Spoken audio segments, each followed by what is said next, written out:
So after the road gap, we moved on to the next set of features, and it starts with like this janky slow speed drop that sends you into, if you hit the drop like slow enough, it gives you the perfect speed to launch this cannon, which a cannon is just a log that's pretty much facing up into the air at a certain angle. And so that you ride off the cannon. Again, you don't need to do anything. So you do a drop, you do the cannon, and then the cannon sets you up with even more speed. And then you need to pedal for even more speed to hit the last jump in this line, which was on your bucket list for the day. And tell us about this last jump. Oh my gosh. By the way, you'll often hear this cannon also referred to as a, oh gosh, how do I say this cleanly? An erection. Erection. It's a boner log. Oh, you can't say boner, can you? Can you say erection? I think boner's better. I mean, boner was a character on TV in the 90s. Yes, it's a dinosaur bone. What kind of bone are you thinking of? There you go. But you do hear it. I actually hear it more referenced that boner way than. Yeah, watch out for the dinosaur bone. That thing's huge. Oh yeah, that was like a brontosaurus. I think that was probably a brontosaurus or a T-Rex. That was whatever it was. It was excited and it was big. Yeah. Oh yeah. Big. Yeah. Oh yeah. Oh wow, yeah. Well, I've heard it more that way than I have canon. But anyway, regardless, this thing sends you smooth right into the next gap, which is 20 feet. Yeah. And so I started hesitating, but at the same time, I still felt really good about it. Like I just felt like, okay, if I had the speed, and again, because we had been stacking wins, and I had not felt uncomfortable on any of these previous gaps, I thought, okay, if I just had the right speed, I think I can send this. And this is a classic Sage. I did not follow anybody into this. I wanted to see Steve and Brian do it. I got a visual of what that looked like. And then I kind of went for it.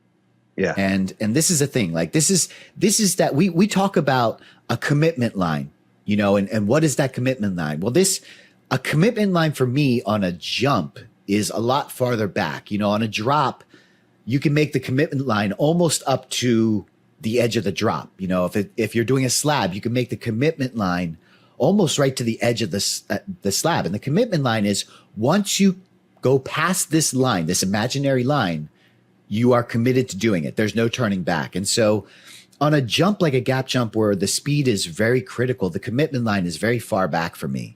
And so I did like at least 3 runs into this thing. And that last one felt really good. But up until then, I kind of peeled off, until I kind of felt that like going off of the prehistoric bone. if I didn't feel that landing hit perfectly, I was peeling off.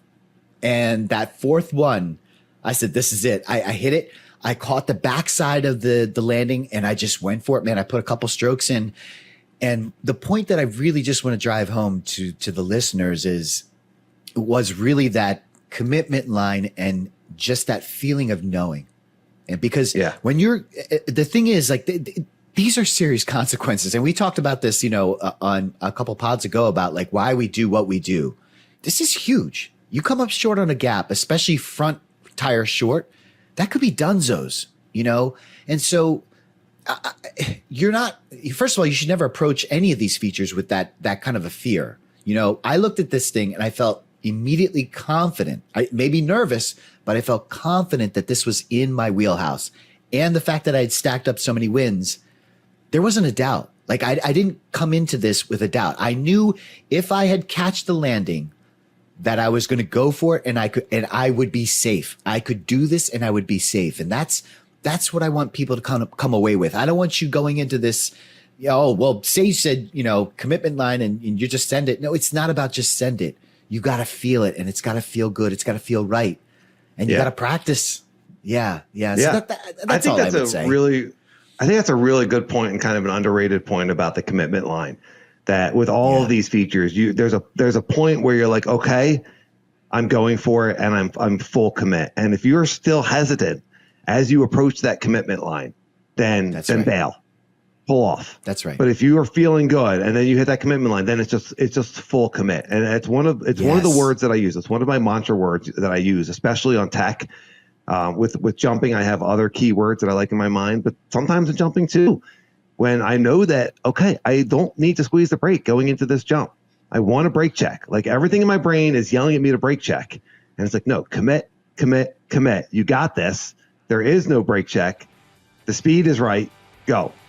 And so crossing that commitment line, knowing where that is, that's really, really important. And I think that's something that any mountain biker can use and any mountain biker can relate to as well. So I think that's an excellent point. Yeah.